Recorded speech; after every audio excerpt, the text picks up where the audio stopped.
engkau telah mengetahui wahai Firaun bahwa tidak ada yang menurunkan tanda-tanda itu, ayat-ayat itu yang dibawa oleh Nabi Musa, kecuali Allah Rabb langit dan bumi. Jadi Firaun tahu itu. Ya. Diketahui oleh Firaun. Ya. Jadi Firaun ketika bertanya di ayat yang lain, qala Firaun wa ma rabbul alamin, Firaun bertanya apa itu Rabbul Alamin? Nah, itu bukan karena dia tidak tahu. Dia tahu. Ya. Hanya saja bersombong Firaunnya. Dia bersombong. Karena itu di ayat yang lain dikatakan wajahadu biha wastaiqanatha anfusuhum dzulman wa uluwa. Mereka mengakui tauhid. Ya. Kepada Allah Subhanahu wa taala, tauhid rububiyah Allah mereka akui, tetapi dan mereka yakini jiwa-jiwa mereka, tapi mereka bersombong dengan penuh kezaliman dan ketinggian. Dan tauhid rububiyah ini itu tidak diingkari oleh iblis. Iblis juga tidak mengingkarinya.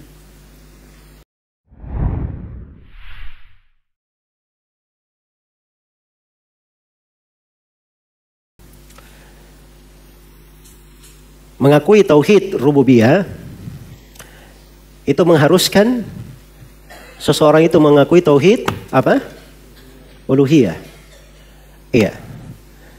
Dan pengakuan terhadap tauhid uluhiyah itu terkandung di dalamnya pengakuan terhadap tauhid rububiyah. Ini kaidah. Diterangkan oleh ayat yang dibawakan oleh penulis di sini. Kita perhatikan ayatnya coba ya. Surah Yunus ayat 31. Qul may yarzuqukum minas sama'i wal ard. Katakan wahai Nabi Muhammad. Ini Nabi Muhammad disuruh berucap ke siapa?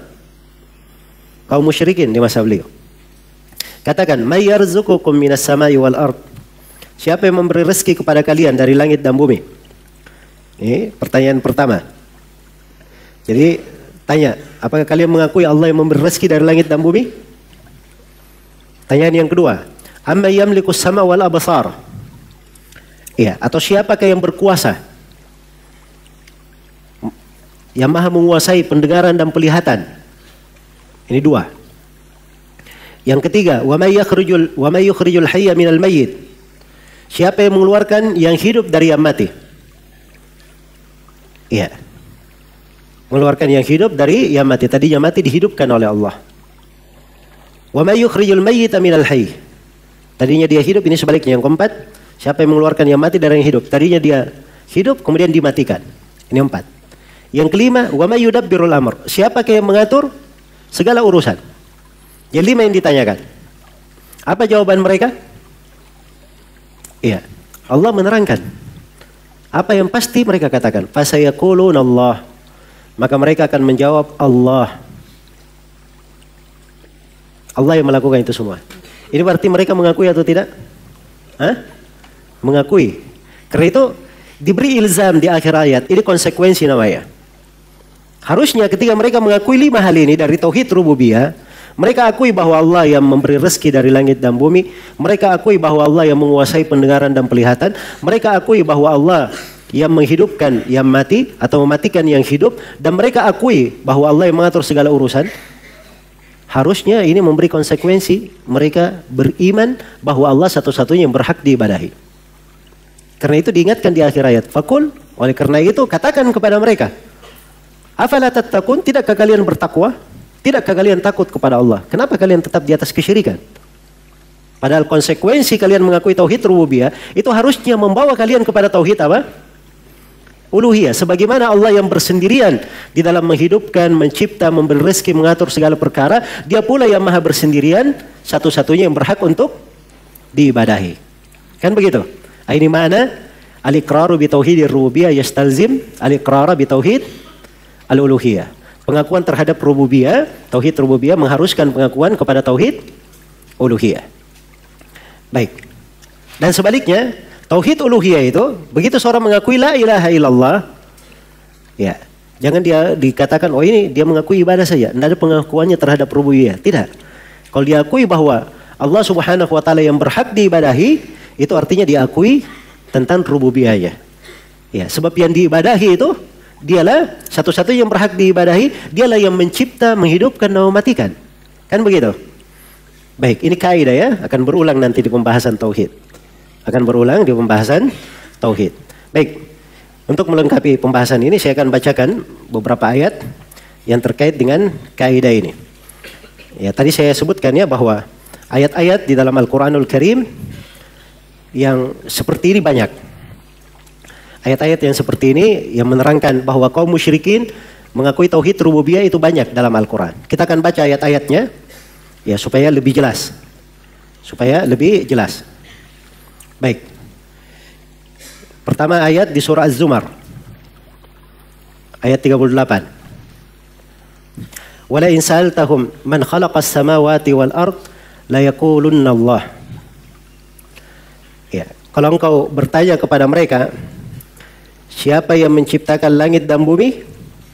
Maka mereka akan menjawab, Allah. Ya, Az-Zumar ini terkandung ya. Ini terkait dengan penciptaan. Kalau engkau bertanya kepada mereka, man khalaqas samawati wal ard? Siapa yang menciptakan langit dan bumi? Maka mereka akan menjawab, Allah. Iya. Baik. Tempat yang kedua di surah Az-Zukhruf ayat ke-9. Wala in sa'altahum man khalaqas samawati wal arda la yaqulunna khalaqahunna al-azizul alim. Apabila engkau bertanya kepada mereka, siapa yang menciptakan langit dan bumi? Maka mereka akan menjawab, Allah Al-Aziz Al-Alim, yang maha perkasa lagi maha mengetahui, yang menciptakan mereka semua. Iya. Baik. Nah, ini pengakuan ini mengakui bahwa Allah yang menciptakan langit dan bumi dan seterusnya, ini tidak ada yang mengingkari. Iya. Tidak diingkari oleh Firaun. Firaun tidak apa? Mengingkarinya. Karena itu Nabi Musa alaihi salam ketika mendebat Firaun, Nabi Musa berkata, sebagaimana di surah Al-Isra, iya. Nabi Musa berkata, ya. Apa? Laqad alimta ma anzala haula'i illa rabbus samawati wal ardi basair. Engkau telah mengetahui wahai Firaun bahwa tidak ada yang menurunkan tanda-tanda itu, ayat-ayat itu yang dibawa oleh Nabi Musa, kecuali Allah Rabb langit dan bumi. Jadi Firaun tahu itu. Ya. Diketahui oleh Firaun. Ya. Jadi Firaun ketika bertanya di ayat yang lain, qala Firaun wa ma rabbul alamin? Firaun bertanya, apa itu Rabbul alamin? Nah, itu bukan karena dia tidak tahu. Dia tahu. Ya. Hanya saja bersombong Firaunnya. Dia bersombong. Karena itu di ayat yang lain dikatakan, wajahadu biha wastaiqanatha anfusuhum dzulman wa uluwa. Mereka mengakui tauhid. Ya. Kepada Allah Subhanahu wa taala, tauhid rububiyah Allah mereka akui, tetapi dan mereka yakini jiwa-jiwa mereka, tapi mereka bersombong dengan penuh kezaliman dan ketinggian. Dan tauhid rububiyah ini itu tidak diingkari oleh iblis. Iblis juga tidak mengingkarinya. Nah, kita kan baca dalam Al-Quran ya. Ya, iblis berkata apa? Kepada pengikutnya, inni akhafullaha rabbal alamin. Sungguhnya saya takut kepada Allah Rabbul alamin. Iblis juga berkata, Rabbi bima aghwaytani, wahai Rabbku, karena engkau telah menyesatkanku. Rabbi fa'anzirni, wahai Rabbku, beri waktu luang untukku. Dia panggil dengan nama apa? Wahai Rabbku. Jadi iblis mengakui bahwa Allah adalah apa? Rabbnya. Baik. Jadi kalau mengetahui tauhid rububiyah cukup masuk Islam, oh repot juga ya. Kaum musyrikin semuanya sudah muslim, Firaun juga muslim. Hah? Iblis juga apa? Muslim. Iya. Nah, ini ada manusia-manusia yang menyimpang sampai ke tingkatan ini. Sampai ke tingkatan ini, ada yang menyimpang. Karena dia tidak mengerti tauhid. Tidak mengerti agama para nabi dan para rasul. Iya. Sampai Ibn Arabi menulis buku judulnya Keimanan Fir'aun. Ya. Keimanannya apa? Firaun, naudzubillah. Ini jangan ada yang menyangka ya pikiran Ibnu Arabi tidak berkembang, sampai hari ini masih ada. Ya. Saya masih ingat ya di tahun 90-an.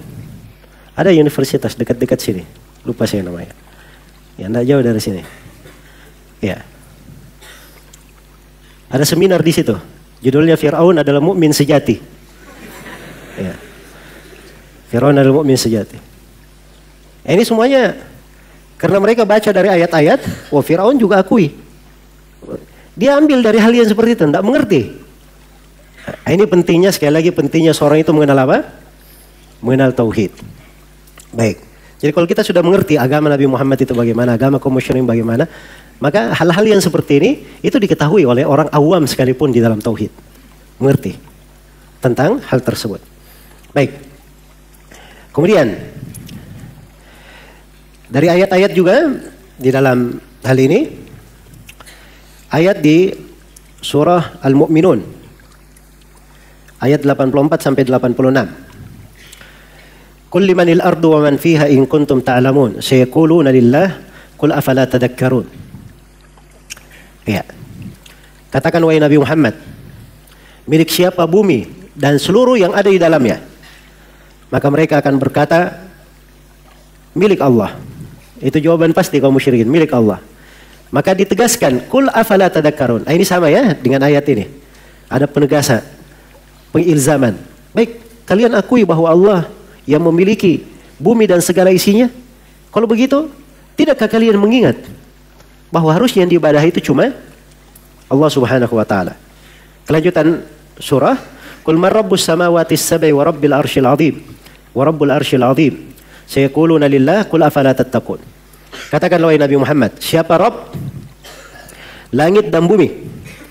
Ya, dan Rabb arsy yang agung. Siapakah Rabb langit yang 7 dan Rabb arsy yang agung? Ini kaum musyrikin ngerti ya? Arsy itu mereka paham. Iya. Mereka paham itu arsy. Bahwa Allah adalah Rabbul arsy. Jadi kalau ada dari ahlul bidah yang mengingkari arsy, nah ini berarti kaum musyrikin lebih bagus darinya. Iya. Kaum musyrikin saja paham. Karena itu kalau ditanya siapa Rabb langit yang 7? Dia mengerti langit 7, jumlahnya 7, pemiliknya adalah Allah. Mereka paham. Rabb arsy yang agung, mereka juga mengerti. Karena itu mereka akan menjawab Allah yang memilikinya. Maka katakan wahai Nabi Muhammad, tidakkah kalian bertakwa? Harusnya pengakuan kalian itu membawa kalian untuk bertakwa, mengakui Allah satu-satunya yang diibadahi. Ya, kemudian kelanjutan ayat, qul man biyadihi malakutu kulli syai'in wa huwa yujiru wa la yujaru alayhi in kuntum ta'lamun sayaquluna lillahi qul fa anna tusharun. Katakan wahai Nabi Muhammad, siapakah yang di tangannya kekuasaan segala sesuatu dan dia yang maha melindungi tidak dilindungi? Ini pengakuan lain. Mereka mengakui bahwa Allah yang memiliki segala sesuatu dan mereka mengakui bahwa Allah yang maha melindungi. Tidak ada perlindungan kecuali datangnya dari Allah, dan Allah tidak perlu kepada siapapun. Itu diakui oleh kaum musyrikin. Maka mereka menjawab sayaquluna lillah. Itu milik Allah. Maka diperintah kepada nabinya, katakan kepada mereka, kalau begitu kenapa bisa kalian tersihir? Ya, kalian tertipu seperti itu, keluar dari jalan yang lurus. Baik. Ini surah Al-Mu'minun ya. Tempat lain di surah Ar-Ra'd ayat ke-16. Qul man rabbus samawati wal ard qulillah qul afattakhadtum min dunihi awliya la yamlikuna li anfusihim naf'a wala dharra. Katakanlah wahai Nabi Muhammad kepada mereka, siapakah Rabb langit dan bumi? Maka mereka akan menjawab, katakanlah Allah Rabb langit dan bumi. Ya. Kalau begitu katakan kepada mereka, kenapa kalian menjadikan wali-wali yang kalian ibadahi? Padahal mereka ini tidak memiliki manfaat maupun bahaya untuk diri mereka sendiri. Ini sama, diilzam. Ya, kalian akui Allah adalah pemilik Rabb langit dan bumi. Tapi kalian berbuat kesyirikan kepada orang-orang yang kalian anggap sebagai sembahan, padahal mereka ini tidak mampu memberi manfaat untuk dirinya dan tidak mampu menolak bahaya dari dirinya. Baik. Di tempat lain, di surah Az-Zukhruf ayat 87. Wala in sa'altahum man khalaqahum la yaqulunna Allah fa anna tu'fakun. Kalau kamu tanya kepada mereka, siapa yang menciptakan mereka? Ini penciptaan diri mereka sendiri. Ya. Siapa yang menciptakan mereka? Maka kaum musyrikin akan menjawab, Allah yang menciptakan kami. Iya. Kalau begitu, kenapa kalian bisa berdusta di dalam peribadatan itu? Kalian beribadah kepada selain Allah. Baik, tempat lain di surah Al-Ankabut ayat 61. Wala in sa'altahum man khalaqas samawati wal arda wa sakhkhara asy-syamsa wal qamar la yaqulunna Allah fa anna yufakun. Kalau kamu tanya kepada mereka siapa yang menciptakan langit dan bumi dan siapa yang menundukkan matahari dan bulan, maka mereka akan menjawab Allah. Kalau begitu kenapa kalian bisa berdusta? Iya. Di surah Al-Ankabut juga di ayat sebelumnya atau di ayat dua ayat setelahnya di ayat 63. Wala in sa'altahum man nazzala minas sama'i ma'an fa ahya bihil arda min ba'di mautiha la yaqulunna Allah. Qul alhamdulillahi bal aktsaruhum la ya'qilun. Kalau kamu bertanya kepada mereka, siapa yang menurunkan air dari langit? Lalu dengan air itu bumi dihidupkan setelah tadinya dia mati. Maka mereka pasti menjawab Allah yang melakukannya. Kalau begitu katakan kepada mereka, wahai Nabi Muhammad, alhamdulillah. Segala puji hanya untuk Allah yang menjelaskan benarnya tauhid itu. Tetapi kebanyakan dari mereka tidak berakal, tidak berfikir. Tempat lain di surah Luqman, ya, ayat 25. Wala in sa'altahum man khalaqas samawati wal ard la yaqulunna Allah. Qul alhamdulillahi bal aktsaruhum la ya'lamun. Kalau engkau bertanya kepada mereka, siapa yang menciptakan langit dan bumi? Maka katakan Allah. Kalau begitu katakan alhamdulillah. Tapi banyak dari mereka yang tidak mengetahui. Baik. Kemudian ada ayat-ayat lain juga di surah Ar-Rum ayat 40. Allahul ladzi khalaqakum thumma razaqakum thumma yumitukum thumma yuhyikum hal min syurakaikum may yaf'alu min dzalikum min syai' subhanahu wa ta'ala ma yusyrikun. Allah lah yang menciptakan kalian, kemudian memberi rezeki kepada kalian, kemudian menghidupkan dan mematikan kalian, kemudian menghidupkan, kemudian mematikan kalian, kemudian menghidupkan kalian.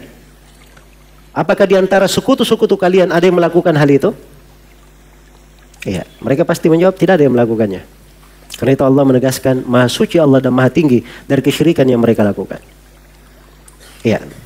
Kemudian ada ayat-ayat panjangnya di surah An-Nahl. Ya. Di surah An-Nahl. Di surah An-Naml. Di surah An-Naml ayat 59 sampai 64. Iya. Ini surah An-Naml ini ayat-ayat yang diterangkan itu juga maknanya sama. Iya. Maknanya sama. Baik, ini beberapa tempat di dalam Al-Quran semakna dengan ayat ini. Sengaja saya tunjukkan ya untuk menjelaskan bahwa ini masalah bukan masalah yang samar, ini masalah yang jelas di dalam uraian ayat-ayat Al-Quran. Baik, selesai sudah kaidah yang pertama. Jadi kita sudah mengetahui bahwa letak kesyirikan kaum musyrikin, letak masalah mereka itu bukan di masalah tauhid rububiyah. Bahkan mereka mengakui tauhid rububiyah. Masalah mereka di tauhid apa? Uluhiyah. Iya.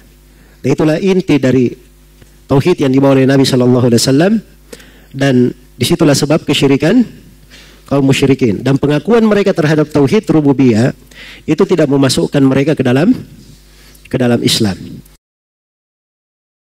Assalamualaikum warahmatullahi wabarakatuh. Sampai jumpa kembali di World Islam Channel.